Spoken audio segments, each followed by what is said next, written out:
already had 4 of the first NOBOs to head up the trail, which is kind of amazing. And you're about to meet Wolfie. So Wolfie and Subman were our first 2 NOBOs of the season. We picked them up at Hogpen Gap, and we are insanely happy for Wolfie. He is rocking it. His equipment is all working. And why wouldn't we be happy with that? We are so crazy happy for him. But I want to let you know, I feel like this is a weight loss ad. Results are not typical. Like, that is not the typical NOBO experience. Like, Subman is a multi-through hiker. He's a machine. So for someone to make it to mile Hogpen 38 after only being on trail from 3 days from Springer, that is not typical. We have 2 more NOBOs in the house tonight, and they started from Amicalola, and they have made it all the way to Unicoi at mile 52 from Amicalola in 7 days, and that is amazing. And that is getting closer to like what a more typical pace for our average NOBO is. The biggest mistake we make, we talk all the time, you know, with shuttle drivers and other hostel owners and outfitters, and we always ask them, like, what's the #1 thing that you wish hikers knew? The biggest thing that one of the biggest things I wish hikers knew was, this is not a race. You don't need to come out here and kill yourself. You need to come out here and take your time, because if this is important to you, you will go easy at the beginning and not kill yourself, because if you kill yourself, you will have to get off trail and then you will be sad. The biggest mistake we see people making is trying to do too many miles at too fast a pace, and they just wreck themselves. They're wrecked before they've ever even really kind of started the trail. So even though we are genuinely impressed and delighted that Wolfie is having such success, his results are not typical. So keep in mind, a good pace for starting out is, you know, somewhere around 8 miles a day, give or take a few miles. You know, if you only do 5 or 6 miles the first day, congratulations, you just did what more than 98% of Americans are doing, right? You're also going to hear me and Wolfie talk about some of his gear. I think it's important to know we absolutely don't get any endorsements or you know, any kind of income from like talking about gear or brands, but I love hearing people talking about their gear and brands.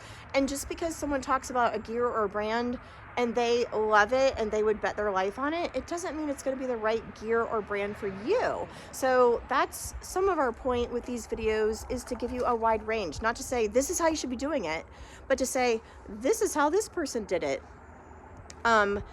This hostel was absolutely founded on the premise of hike your own hike. I learned that from Lucky at Above the Clouds. Go check them out.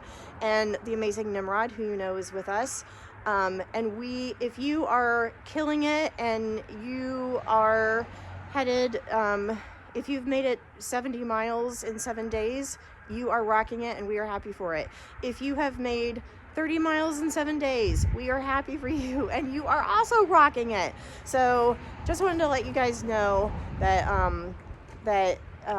not everyone's experience is or should be the same, and however pace you hike is the right pace for you. And if staying on trail is important, you will take care of your bodies, you will listen to your bodies, and you will not try to keep up with some unrealistic pace just because you think that's what you ought to be doing. All right, with that said, we're gonna meet Wolfie. All right, here we go. Hello, happy hikers. We have an amazing guest today. Right now, I have Wolfie, who right now is #1 in the NOBOs. You're #1.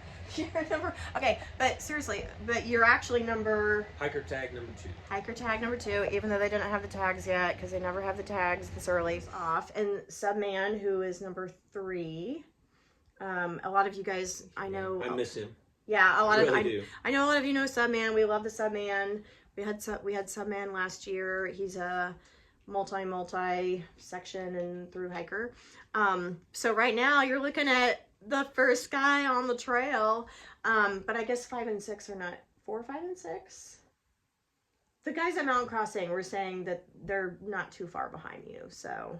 At least 30 miles behind me. Yeah, but funny story. So I was upstairs looking at my calendar where I put all the reservations, and guess what's on my to-do list for tomorrow is to check in with Frank, check in with Wolfie, and see where he is on trail and how's it going, because he was supposed to be with us tomorrow, but he's been with us since the 3rd. So in 3 days, well, that's to add to the story though, that's because of Subman. So really? and he was getting off trail, and I was going to stay at Mountain Crossing, just overnight there, and he was saying, hey, he checked in on me because we hiked together that first day and we started together, and he said, hey, where you at? It says, I'm here at Mountain Crossing. I'm going to go to Hogpens Gap, and then I'm going to the Green Dragon. I'm like, well, if you don't mind me tagging along, that would be great. So I did an extra 10 miles more than what I planned that day. In order to keep up with him. And the man is a beast. He is a machine. To be 10 years older than me, he is a beast. Wow. And because he got off trail, I kind of miss him. But well, he did check in on me today, though. I checked in with him, too. Yeah. He's going to be so mad that he had a little bit of a tumble on trail, which happens. There. And he was there. So I checked in on Subman today, and he's doing okay, but he's pretty sore. He's going to his ortho tomorrow, so. Oh, okay. He didn't tell me that, but that's good news. I hope to see him back out there. He's such a good guy. If y'all read into Subman, I know a lot of you watching already know Subman. So, so right now, here is the leader of the NOBOs. So I have some questions. And what made you decide to start your NOBO on January 1st? It's the first year. It's time to try new things. So I talked to my wife. I retired not too long ago, and since that time, I've said I was going to start on January 1st. Cool. And okay, so here's what I really want to know, and I think this is going to be really interesting to our viewers, hopefully. Every time he's come off trail, and I'm asking him like, how were you at night? Because I should have told the group. He came to us at mile 31, but now you were at mile. What is 67.9? 69. I mean, roughly. We always round it to like, 69. So he ended the day at Dix Creek. So today is the 7th? Today's the 6th. Today's the 6th? Yeah, today's the 6th. So he has made it 69 miles in 6 days, which is kind of, he might be crazy, which is amazing. Like, Subman. I plan on making the Winding Stair Gap in 4 more. Yeah. He's going to be super motivated to get to Winding Stair because the weather over the next few days is going to be a Arctic hellscape, which brings me to what I really, really, really want to know, not just for this video, but like me personally, I'm interested. How the heck, every time I ask him, like, how were you at night? You know, like, are you staying warm enough? Yada, yada. He's like, oh, yeah, I slept great. I've been super toasty. How? What is your witchcraft? Tell us your secrets. Tell us your evil witchcraft. How are you staying so warm at night? I got to get an air mattress. It's like 5.6 R value.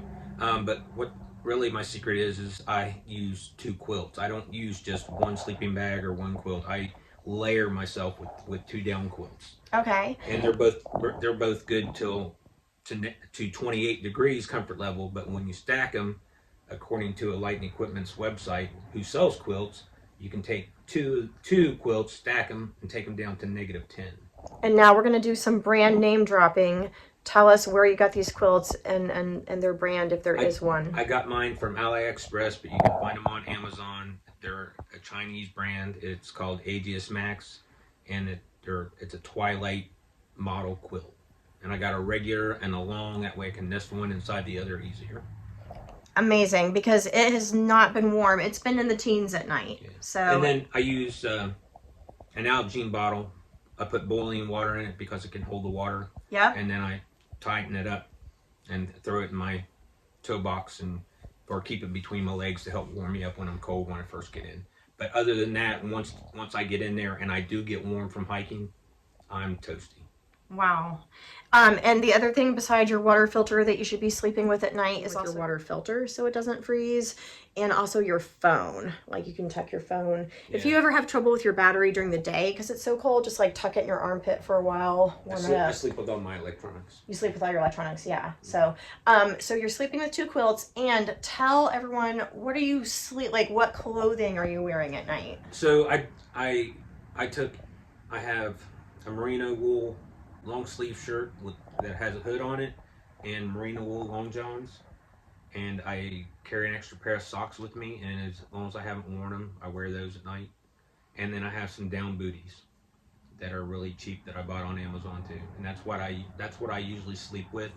If I get really cold, I have a puffy I can put on too, and if as long as my pants are halfway dry, I'll slip my pants on over top my long johns and sleep that way as an extra layer. I was just gonna ask, aren't you sleeping in your puffy? So yeah, puffy is an option. Okay, cool. Anything else? Any other tips for someone starting off? Don't do what I do. Go slower. To tell you the truth, and it'll come out on my videos, which start posting tomorrow, is the second day I was so exhausted that on-trail depression just hit me just like that, and I was missing home and didn't think I could continue. Yeah. And actually was contemplating why I was out here that early in the trail, and it's just because I was exhausted.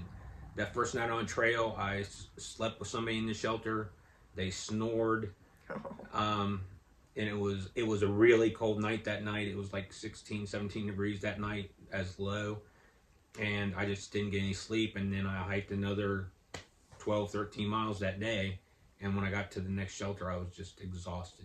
Yeah. And the depression hit me. Actually made it to Woods Hole Shelter the second night. Okay. Yeah, honestly, I mean, obviously we see a lot of NOBOs. Number one reason for people getting off trail early is because they have tried to do too many miles too quickly, at too fast of a pace. This is a marathon, and you can't do a sprint at first, because if this is important to you, you will take his advice and you will slow it down and you will pace yourself and do less miles than you think you should, because if this is important to you, you want to do everything possible to keep yourself on trail, because otherwise you will wreck yourself and you will have to leave trail and then you'll be sad. Subman picked up my spirits and I'm good now. Yeah, I was also like, hiking with someone else can be really good for, that trail depression, especially when you're feeling homesick. And yeah, that's why I'm hoping somebody catches up with me soon. Okay, so you hear that, everyone out there? Hike faster. After all that advice, hike faster, catch up with him. So yeah, if you want to follow Wolfie, and you definitely should, if you want to follow Wolfie on YouTube, what's your channel? Wolfie Hikes, all one word, WOLFIEHIKES. Awesome. Thank you so much. We cannot wait to follow you and see. Stay at the Green Dragon too. They've been great to me. Oh, well, it's easy when we have super nice people like you, and we are excited to follow your journey and celebrate and just go through all your trials and tribulations with you. So thank you. All right, y'all. See you soon. TTFN. Ta for now.